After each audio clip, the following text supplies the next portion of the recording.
primero No, hombre, por su contrario. tiempo, platicando un poquito de este proyecto que inició prácticamente hace 14 años ya. 14 años. ¿Cómo pues surge esta idea de que en Chiapas, tal vez un estado pues alejado de los equipos de primera división, tuviera un equipo de fútbol de la primera categoría? Sí, Hans, gracias por recordar que ya vamos a cumplir 14 años de franquicia a un proyecto que muchos le auguraban una muy corta vida, ¿no? Pensaban que Jaguares no duraría más de 2 o 3 temporadas y además estuvieron a punto de cumplir con su mal pronóstico porque estuvimos muy cerca del descenso realmente en una temporada. Algunas personas después me preguntaban a mí que cómo se me había ocurrido un equipo profesional para Chiapas, un estado que no había destacado ningún deporte masivo, excepto flashazos individuales como el de Romeo Anaya, campeón mundial de box, y algunos otros muy menores signos de un deporte de altura en Chiapas. Y yo le respondí que no era un asunto de ocurrencias, que realmente, perdón que lo presuma ahora, pero fue un proyecto bien pensado.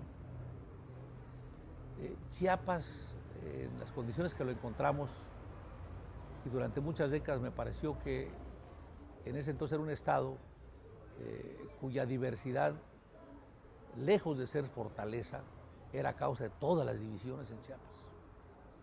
Teníamos y seguimos teniendo todas las religiones, hasta las impensables aquí en el estado. Teníamos todas las fuerzas políticas que se puedan imaginar, incluyendo las organizaciones sociales y económicas que son más poderosas que los partidos políticos. Un estado pluricultural con más de una docena de lenguas, incluidas el español, con regiones nada parecidas unas a otras, hasta con un movimiento armado. Es decir, teníamos una policromía de expresiones sociales, culturales, religiosas, étnicas, que nos dividían, y buscábamos un elemento que le diera una identidad nueva, una identidad en construcción a esta sociedad que se veía tan dispersa, ¿no? Y pensamos, un poco siguiendo el ejemplo de Mandela en Sudáfrica, que el deporte podía ser ese elemento que ayudara a una identidad en construcción en Chiapas, la identidad jaguar. Todo fue gracias a que Pegaso acumuló 2 franquicias en Veracruz y la plaza de Veracruz no aguantaba 2 equipos de primera división. Tuvimos pláticas con ellos y en principio efectivamente estaban incrédulos de cómo un gobierno de Chiapas se interesara en que trajeran su franquicia para acá, qué ofrecían, qué expectativas, en qué terreno iban ellos a caer. No nos fue bien que en el primer intento con Raúl Quintana, que era presidente de Veracruz, había estado antes con el América y representaba a Burillo en ese entonces, pues nos dio un portazo en la nariz. Pero si algo me ha caracterizado es que soy muy terco, muy necio. Entonces dije, bueno, si Quintana no cierra las puertas, voy a buscar directamente al dueño, y busqué a Burillo. Burillo entonces trabajaba para la selección mexicana, estaba a punto de irse a Corea, y me dijo, bueno, te voy a cambiar al interlocutor. Fue una gran decisión, me mandó a Toño García. Toño García fue muy sensible y yo creo que junto con Alejandro, pues realmente Toño es el padre del fútbol en Chiapas, ¿no? Hizo todo lo que tenía que hacer para que el fútbol llegara, y nosotros hicimos nuestra parte en lo que yo considero un modelo ideal de lo que debe de ser la intervención de los gobiernos en el fútbol profesional. Yo no favorezco la idea de que los gobiernos tomen del presupuesto público para financiar equipos de fútbol. No es esa la tarea, sobre todo en estados con gran necesidad como el nuestro. Y eso fue parte de mi aprendizaje. Yo le insistía a Toño que la afición de Chiapas era muy buena afición, y él me dijo, pero ni siquiera tienes un estadio que llene los requisitos para jugar en primera división. Y le dije, cuando nos digan que sí, nosotros tendremos el estadio. Me dijo, sí, pero la afición no determina las finanzas de un equipo, es muy poco lo que aporta la asistencia del público a los estadios. Estamos hablando que entonces habían otras fuentes de ingreso que eran mucho más jugosas que hoy. Por ejemplo, la televisión pagaba mucho más que hoy, paradójicamente, ¿no? La exclusividad de la cervecería pagaba casi 25 millones de pesos por temporada para una exclusividad, era un ingreso importantísimo. Entonces Toño me dijo, ahí está la fuente de ingresos para sostener a un equipo. Me dijo, se necesita alrededor, me dijo, de unos 80 millones de pesos al año para sostener a un equipo de fútbol. Y no creo que ustedes puedan conseguir eso. Fuimos caminando del estadio a Palacio, y así como estamos tú y yo, Toño frente a mí, yo empecé a hacer algunas llamadas. Busqué en aquel entonces a Ricardo Martín, el presidente Soriana. Él estaba muy contento porque le estaba yendo muy bien en Chiapas. Con sus tiendas nosotros les dimos facilidades porque ofrecieron crear 1.500 empleos y esa es una razón suficiente para que el Estado aportara lo que tuviera que aportar en infraestructura urbana. Y Ricardo nos apoyó. Fue, si te acuerdas, el principal anunciante. Y ahí frente a Toño hablé con Ricardo Martín, que me tomó la llamada generosamente, hablé con don Lorenzo Zambrano de Cemex y hablé con todos los que pudieran anunciarse en el equipo. Inclusive hablé hasta con el presidente de la República para pedirle que, siendo Chiapas un estado productor de petróleo, nos ayudara para que Pemex se anunciara en el equipo. Pemex se anunció, si te acuerdas. El primer equipo Jaguares era realmente un periódico en el uniforme, tenía publicidad por todos lados. Y en esa sentada logramos conseguir 100 millones de pesos.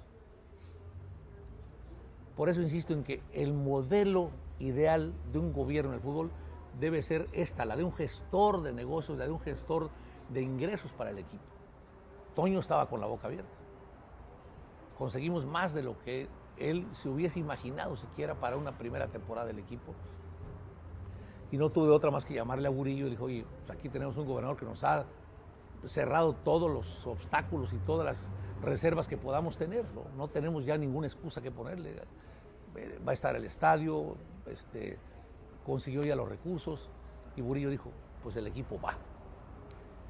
Y el equipo vino y comenzó con finanzas sanas, y ahí es a donde también decidimos, un poco en broma le dije a Toño, Toñito, yo no quisiera que en entonces el Atlante no tenía un solo anuncio en el uniforme, ¿no?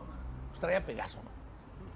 Y le dije, Toñito, yo no quisiera que estos dineros que conseguimos pues se vayan a las arcas del Atlante, entonces me vas a perdonar, pero voy a integrar un comité de financiamiento que sea el que maneje estos recursos que hemos conseguido de patrocinios, y así fue, ¿no? Ahí entraron algunos chapanecos, ahí estaba ya Toño vislumbrando lo que después sería cuando tomó la franquicia de Jaguares, y Ramón Morató, a quien yo había conocido desde mis orígenes en el fútbol, cuando fui presidente de Estudiantes de Chiapas, en Segunda B, y Ramón estaba como presidente de un equipo de Torreón, el Torreón también de Segunda. Y fue, la verdad, un sueño hecho realidad. Mucha gente después no podía creer. Como muchos otros logros, me preguntaban, ¿y por qué Chiapas? Yo les decía, ¿y por qué no? Y el principal argumento era cómo en un estado pobre el gobernador invierte su tiempo para gestionar recursos y construir un estadio para que haya fútbol. Y le dije, si la pobreza fuera factor determinante para decidir dónde hay o no fútbol, ya nos hubiésemos privado del fútbol de Brasil, que en muchas zonas pobres se juega fútbol, ya el de África, que ahora son unos monstruos los jugadores africanos. Dije, eso no determina, al contrario, es un factor importante. Y entonces empezamos a ver este proceso de, como le llamo yo, de construcción de identidad, con un estadio, pues todo naranja, ¿no? Lo único que me atreví a decirle a la directiva fue, por favor, hagan una tribuna en donde la gente de escasos recursos tenga acceso al fútbol, que sea la taquilla más barata, y busquen algún elemento para que esté ahí la gente. Dijeron, bueno, vamos a poner una tribuna en donde se cobre 50 pesos a todos, con la condición de que vayan con su camiseta naranja. Y así surgió la Tribuna Naranja, que era un espectáculo, te vas a acordar, impresionante en aquel entonces. Pues ese equipo surgió así, con muchos tropiezos al principio, pero después, en muy poco tiempo, tuvimos una temporada excepcional con José Luis Trejo, ¿no? Estuvimos a punto de romper el récord de más puntos logrados en un torneo corto que hasta hoy tiene el América con 43. Nosotros hicimos 42 puntos. Impensable ahora, ya ni siquiera digo yo para Jaguares, impensable para cualquier equipo hacer torneos ya de arriba de 40 puntos.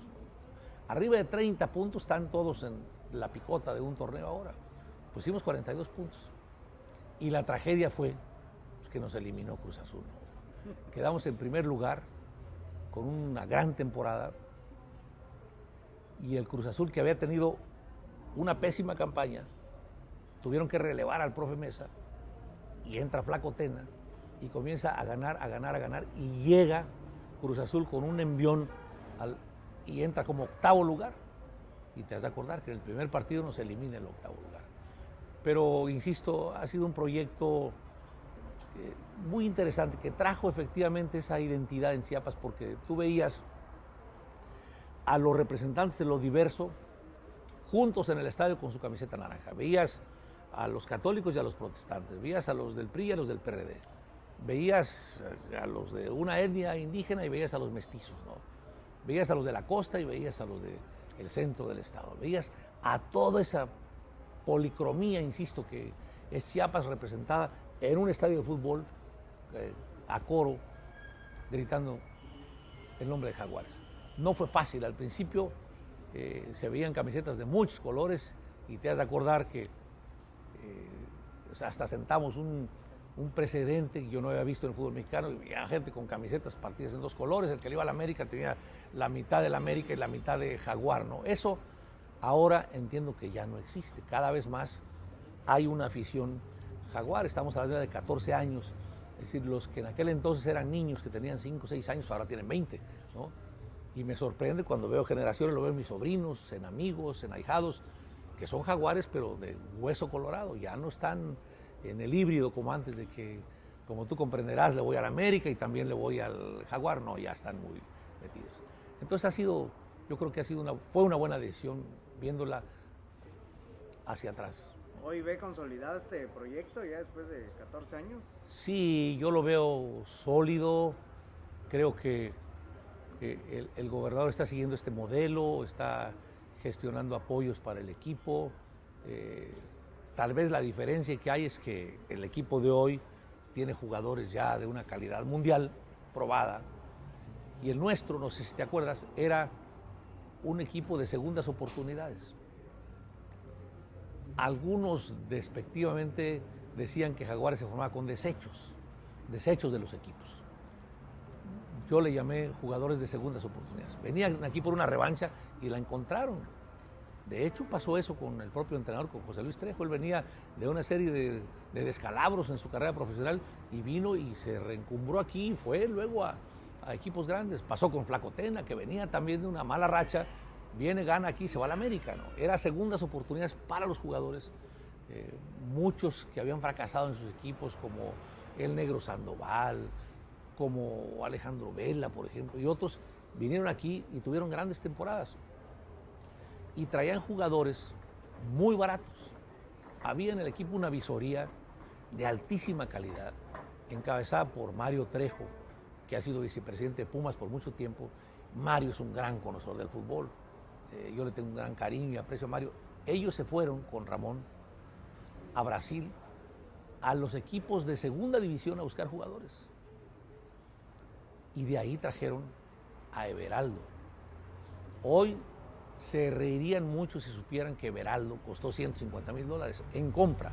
Eso fue lo que costó. Hoy que hablamos de un mercado en donde hay una danza impresionante de millones de dólares, muchachos, y fue un jugador que podía estar en el mejor equipo de este país, un jugadorazo. Obviamente, cuando vieron esa fórmula Jaguar, de ahí se trajeron a Everaldo, de ahí se trajeron a Didi. Incluso Cabañas, aunque venía de un equipo de primera división de Chile, llegó en condiciones de jugador barato, muy barato. Entonces, cuando vieron esa fórmula, muchos regresaron al año siguiente a Brasil, a la segunda división por jugadores, pero ya los encontraron a un precio bastante más elevado, ¿no? Por ejemplo, de ahí trajeron a Wilson Thiago al Morelia, un gran jugador, igual era compañero de Everaldo, ¿no? Entonces fue un conjunto de esfuerzos, había romanticismo, había mucha pasión, se creía en lo que estaba haciendo y cada quien tenía un rol que jugar y lo hacía muy bien, ¿no? Después con Toño Leonardo a la cabeza, que fue un líder del proyecto, pero Mario Trejo siempre ayudando para buscar jugadores, y Ramón en la operación del equipo. Fueron años muy bonitos. Yo los recuerdo con mucho cariño como uno de los logros más queridos de mi administración.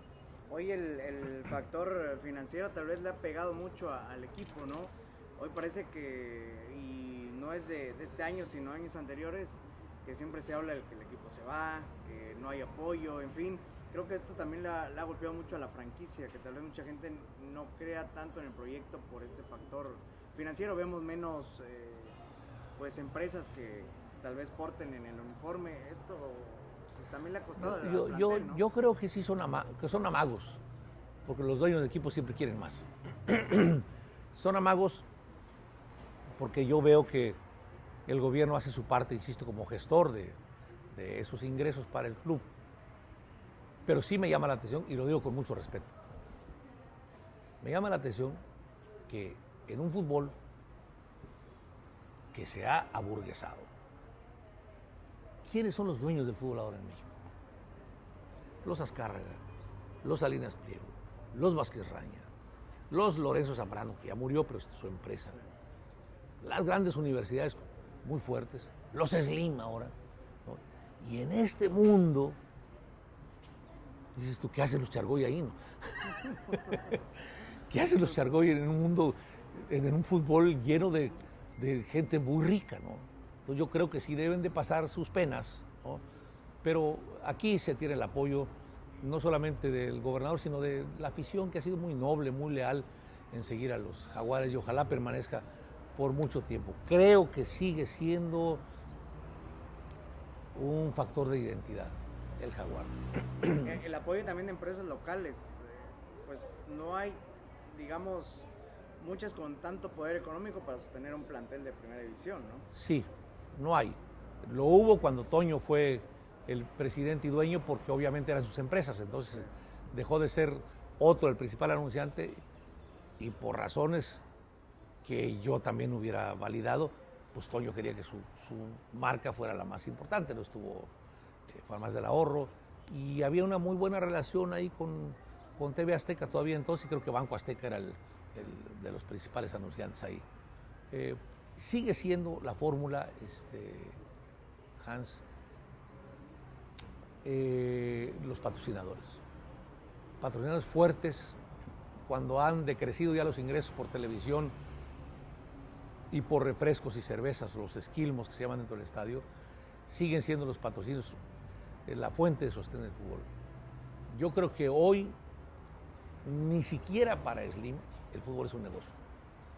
A lo mejor lo es para Vergara, para el América, que son clubes que tienen una fuerte penetración social, muy fuerte, y que se dan el lujo, como leo ahora en la noticia de Vergara, decir, va a vencer mi contrato con Televisa y estoy al mejor postor, ¿eh? Y el que más pague, yo me voy con él, porque Chivas, te aseguro, tiene un trato especial con las televisoras. No le pagan lo mismo a Chivas que a Dorados, sí, o que a Jaguares inclusive, ¿no? Tampoco América recibe los mismos ingresos por ese concepto que lo que puedan recibir Veracruz y otros equipos, ¿no? Entonces, sigue siendo la principal fuente. Veo a otros gobiernos estatales muy involucrados, pero yo creo que de forma equivocada. Creo que tomando dinero de presupuesto público, y yo creo que eso no es lo mejor. Pachuca es un buen modelo también de administración de fútbol. Yo creo que más allá de las simpatías que cree Jesús o las antipatías, tuvo un primer envión, un primer empujón, pero lo que ha logrado después con Pachuca es una cosa digna de admirar en el continente, ¿no? Yo estuve hace poco invitado en las instalaciones de la Universidad del Fútbol y es realmente para quedarse con la boca abierta. Son instalaciones de primerísimo mundo que podrían estar en Europa, no aquí, pero están en México, están en Pachuca. Sí, hay clubes muy exitosos. Yo creo que el fútbol mexicano cada vez está haciendo un fútbol más de élite. El que traigamos a jugadores como Guiñac, Tigres, ¿no?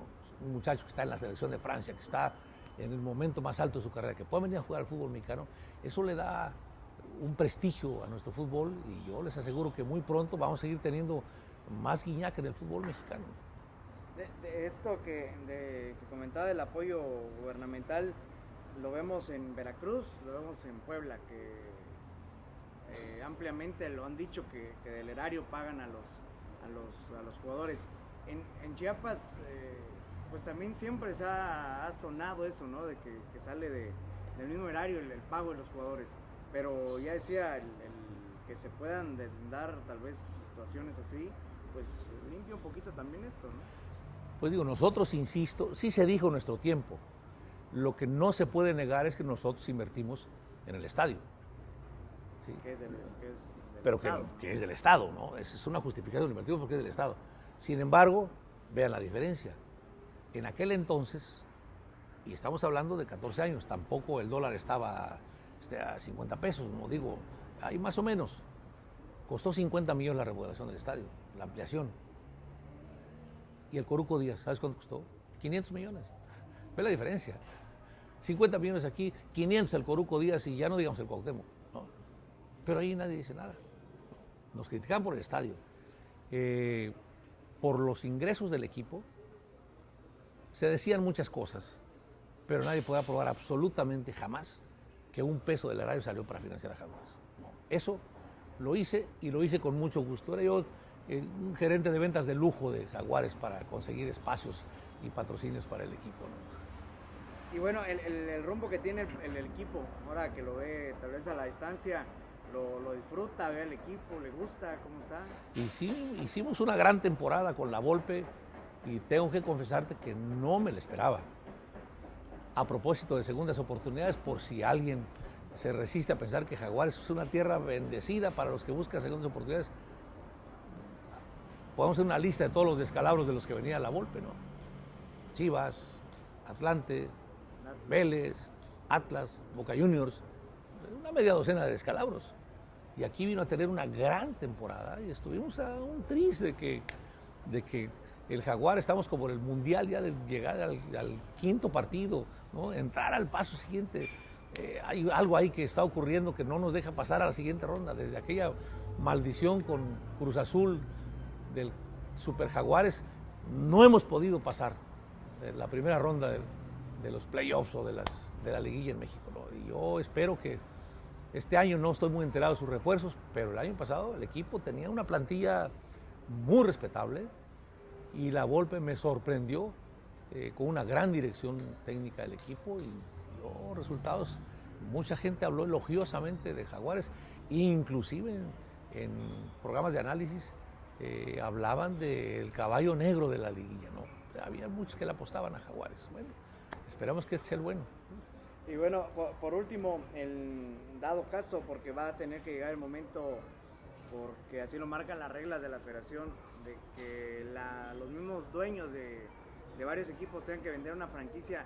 Me gustaría que sea un chiapaneco el que comprara a Jaguares, que se quedara ya con manos chiapanecas. Digo, al final los chargos tendrán que decidir Puebla o Jaguares, ¿no? Digo, yo creo, la verdad, no estoy insinuando nada, pero creo que el único que tiene en Chiapas, el potencial y la vocación y el cariño para comprar una franquicia de fútbol es Toño Leonardo. Creo que no veo a otro, ¿eh? Yo no veo a otro. Incluso se rumoró que Toño podía regresar a Jaguares. Si eso ocurriera, sería una gran noticia para los chiapanecos. Toño, que sabía algo de fútbol y en el camino fue aprendiendo mucho más, ahora ya sabe, no solamente sabe de fútbol como espectáculo, sino sabe de fútbol como negocio. Y creo que él tendría fórmulas exitosas para tener un equipo financieramente viable y exitoso, ¿no? Ojalá y eso pudiera ocurrir. Y bueno, ¿naranja o verde? Jaguar. Perfecto, pues ahí está. Pues le agradezco mucho. No, Jas, que estés muy bien y que Muchas tengan un gracias. feliz año.